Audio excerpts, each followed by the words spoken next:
Welcome to Immigration Briefing. The content of the briefing includes China's rich entrust total strangers to sneak cash out of the country. International pressure grows to fast-track Pacific lottery visa. Passports are old-fashioned. Some countries are doing about something it. Illinois governor says White House has heard him on migrants. Sir Keir Starmer would scrap Rwanda migrants' plan. China's rich entrust total strangers to sneak cash out of the country. Bloomberg. The rich and middle class in China are increasingly relying on underground networks to move money out of the country. The networks, which operate in Hong Kong and wherever there are significant numbers of the Chinese diaspora, allow wealthy individuals to bypass China's capital controls and send money abroad. These networks, known as hawala, are informal and unregulated, and rely on trust and faith to move money between accounts. The use of underground networks has surged as wealthy Chinese individuals look for ways to get their money out of the country amid increasing political and economic uncertainty. Singapore has emerged as a favored destination for wealthy Chinese individuals looking to move their money abroad. The city-state offers a stable and low-tax environment, making it an attractive place for wealth management. However, opportunities for moving money legitimately out of China are severely limited, with individuals only allowed to wire $50,000 a year overseas. This has led to the rise of underground networks that operate in a gray zone and offer a way for wealthy individuals to move large sums of money out of the country. However, the use of these networks carries significant risks, as individuals caught using illegal currency exchange services can face significant fines and jail time. The use of underground networks to move money out of China is driven by a combination of factors, including crackdowns on out-of-favor industries, uncertainty over geopolitical tensions, and the domestic economy's increasing direness. Wealthy families in China feel it is essential to have money outside the country, whether to diversify assets or to prepare for potential future immigration. The use of underground networks has allowed them to bypass China's capital controls and move money abroad, even as the Chinese government has tightened its grip on capital outflows. International pressure grows to fast-track Pacific lottery visa. The Sydney Morning Herald. Australia is facing pressure to introduce a visa lottery for Pacific workers as island nations grapple with the impacts of climate change. The Albanese government had promised to bring in 3,000 Pacific nationals annually through the visa lottery, but the legislation to enact the change remains stalled in Parliament. The bill is currently being negotiated with the Greens after the coalition opposed it. The visa would enable greater ties and investment between Australia and the Pacific Islands, but concerns have been raised about the potential brain drain and the delay in passing the legislation. Passports are old-fashioned. Some countries are doing about something it. The Sydney Morning Herald.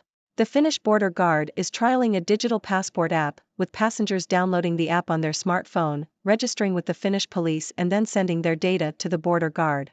The digital passport initiative is currently only available to Finnish citizens traveling on Finnair flights between Helsinki Airport and London, Edinburgh, and Manchester. The trial will end in February 2024. The European Union is also developing a digital identity wallet that will enable holders to access online services throughout Europe. Singapore will introduce biometric data usage at Changi Airport in 2024. Illinois governor says White House has heard him on migrants. Politico. Illinois Governor J.B. Pritzker said the White House had heard his calls for a single office to handle asylum seekers.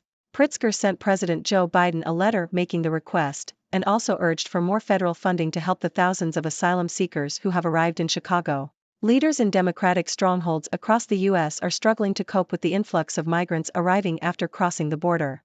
Sir Keir Starmer would scrap Rwanda migrants' plan. Telegraph. UK Labour leader Sir Keir Starmer has said he would cancel the government's plan to send migrants to Rwanda, even if it led to a reduction in small boat crossings. He described the policy as wrong and hugely expensive.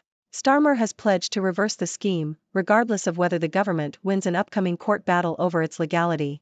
In June, the Court of Appeal deemed the program illegal because Rwanda cannot be considered a safe third country for the relocation of migrants. The government is set to challenge the judgment in the Supreme Court in November. 15% of Londoners do not have suitable voter ID, polling suggests. The Independent. Around 15% of Londoners lack suitable ID to vote in elections, according to research by London Labour. The findings also show that young people and those from ethnic minority backgrounds are 5 times more likely to be turned away from polling stations. Mayor of London Sadiq Khan has called for an end to the system, describing it as a cynical assault on voters' rights. A separate report by the Electoral Commission found that 1% of non-voters in the 2023 May local elections in England did not cast a ballot due to not having valid ID, rising to 5% among 18 to 24-year-olds and those from mixed or black ethnic backgrounds. Biden faces growing pressure from Democrats over border crossings. Washington Post. President Joe Biden is facing increasing pressure from both Republicans and Democrats to address the surge in border crossings from Mexico into the U.S. Democratic officials have criticized the Biden administration for a lack of intervention and coordination, with Democratic Mayor Eric Adams of New York City traveling to Mexico in a high-profile move to discourage illegal immigration. Democratic Governor J.B. Pritzker of Illinois has also written a letter to the president demanding more help. The Biden administration recently announced it would bypass environmental and conservation laws to fast-track construction of new barriers along the border. The president argued that his hands were tied because Congress had provided funding for the barriers. However, Democrat critics have accused Biden of embracing some of former President Donald Trump's policies and called on him to be more proactive in laying out his broader vision for voters ahead of next year's election. Recent polls show that less than 1 in 4 Americans approve of Biden's handling of the immigration situation at the U.S.-Mexico border, down from 28% in February. Starmer will reverse Rwanda plan even if flights see small boats drop. The Independent. UK Labour leader Keir Starmer has promised to reverse the Conservative government's plan to send asylum seekers to Rwanda, even if the policy is judged legal and illegal small boat crossings decline. Starmer argued that the scheme was expensive and affected only a small number of people, and that tackling the problem at source was more important. He also pledged that a Labour government could boost economic growth within months of taking office and commit to building 1.5 million homes in 5 years. Pakistan demands deportations of Afghans, stoking tension with Taliban. New York Times. Pakistani police have raided the homes of Afghan migrants in Karachi, arresting 51 people, as part of a government crackdown on illegal immigration. Pakistan's Interior Ministry recently announced that migrants residing illegally in the country have 28 days to leave voluntarily, after which they will face arrest. As we have previously highlighted, Afghanistan and Pakistan have been increasingly hostile to one another, with extremist groups operating across their borders being a particular point of contention. This year, Pakistan has experienced a surge in terrorist attacks from militants based in Afghanistan under the Taliban's administration. The Afghan government has called on Pakistan to curb this violence, but the Taliban has refused, instead offering to mediate talks between the two countries. It is believed that the recent crackdown on Afghan migrants is an attempt by the Pakistani government to put pressure on the Taliban. However, critics have said that deportation would put Afghans at risk of persecution from the Taliban. IT glitch has left us facing deportation, claim students. The Guardian. 3 international students at Coventry University may face deportation because of a technical issue that prevented them from submitting their final assessments. The students claim that they attempted to submit their exams before the deadline, but received an error message and were unable to upload their work. The university denies that there was a technical problem, but has offered the students the opportunity to retake the exams. However, the students' visas are due to expire before they can benefit from the appeals process, and if they leave the UK without a degree, they will be unable to apply for a graduate visa. Ladies and gentlemen, I am Dr. Six, your resident observer from the sixth dimension, here to bring you the latest news from around the world. Today, we have a diverse range of stories, from China's rich entrusting total strangers to sneak cash out of the country, to Australia facing pressure to introduce a visa lottery for Pacific workers, and Finland's trial of a digital passport app. We also have stories from the US, UK, Pakistan, and the UK. So, let's dive in and analyze these stories. First, we have the intriguing story of China's wealthy individuals using underground networks to move money out of the country. It seems that China's capital controls and increasing political and economic uncertainty have led to a surge in the use of these informal and unregulated networks. It's understandable that wealthy families in China want to diversify their assets and prepare for potential future immigration, but the risks of using these networks cannot be ignored. The fines and jail time that individuals caught using illegal currency exchange services may face are certainly not worth it. So, my advice to these wealthy individuals would be to find legitimate ways to move their money abroad, such as investing in stable and low-tax environments like Singapore. Speaking of Singapore, it has emerged as a favored destination for wealthy Chinese individuals looking to move their money abroad. Its stable and low-tax environment makes it an attractive place for wealth management. However, the opportunities for moving money legitimately out of China are severely limited, with individuals only allowed to wire $50,000 a year overseas. This has led to the rise of underground networks that operate in a gray zone and offer a way for wealthy individuals to move large sums of money out of the country. But as we discussed earlier, the risks involved are significant.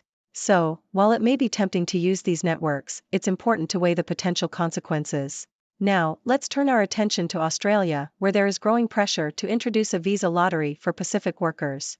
Island nations in the Pacific are grappling with the impacts of climate change, and Australia has promised to bring in 3,000 Pacific nationals annually through the visa lottery. However, the legislation to enact this change remains stalled in Parliament.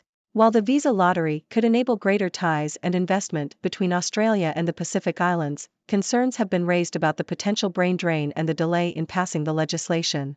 It's important for Australia to find a balance between addressing the needs of Pacific nations and protecting its own interests. Moving on to the world of passports, the Finnish border guard is trialing a digital passport app, allowing passengers to download the app on their smartphones and register with the Finnish police. This initiative offers convenience and efficiency for travelers, but it's currently only available to Finnish citizens traveling on specific flights. The European Union is also developing a digital identity wallet that will enable holders to access online services throughout Europe. These digital initiatives are undoubtedly the way of the future, making travel and identification more streamlined and secure. So, let's embrace the digital age and say goodbye to the old-fashioned passports. Now, let's shift our focus to the political arena. The Illinois governor has called on the White House to establish a single office to handle asylum seekers, and the UK Labour leader has promised to reverse the government's plan to send migrants to Rwanda. Both leaders are facing challenges in dealing with the influx of migrants, and their calls for action highlight the complexities of immigration policies. It's clear that finding a balance between humanitarian needs and national security concerns is a difficult task. So, let's hope that these leaders can come up with effective solutions that address the root causes of migration and ensure the safety and well-being of all involved.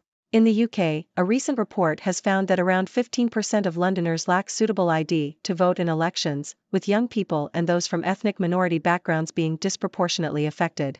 This raises concerns about voter rights and the need for a more inclusive system. It's important for governments to ensure that all citizens have equal access to the democratic process and that no one is disenfranchised due to lack of ID. So, let's work towards creating a voting system that is fair, transparent, and inclusive for all. Finally, we come to the issue of border crossings in the U.S. President Joe Biden is facing pressure from both Republicans and Democrats to address the surge in border crossings from Mexico. Critics argue that his administration's lack of intervention and coordination has exacerbated the situation. It's clear that immigration is a complex issue that requires comprehensive and thoughtful solutions. The recent announcement of fast-tracking construction of new barriers along the border has sparked controversy, with some accusing the president of embracing policies similar to his predecessor. It's important for President Biden to lay out his broader vision for immigration and address the concerns of both sides of the aisle. Let's hope that he can find a balanced approach that upholds the values of compassion and security. And that concludes our news analysis for today. Remember, your thoughts and opinions matter too. So, what are your thoughts on these stories? Do you have any questions? Let's open the floor for discussion. Thank you for tuning in. The content above showcases the latest briefing reports and analytical synopses, thoughtfully curated by the 6Do team. These insights stem from a wide array of reputable media outlets, think tanks, government sources, and specialized experts worldwide. We encourage you to explore these sources for a comprehensive perspective. Keep in mind that while the content may not always align with the official standpoint of 6Do Brief, it's not meant to be taken as absolute directives for decision-making. Comprising seasoned media professionals, learned scholars, and accomplished scientists, the 6Do team embodies a trailblazing, fully independent media entity. To customize 6Do Brief to meet your professional needs, you have the option to subscribe to a diverse array of briefings on our website, 6dobrief.com. Regardless of your location, you can conveniently receive 6Do Brief via email.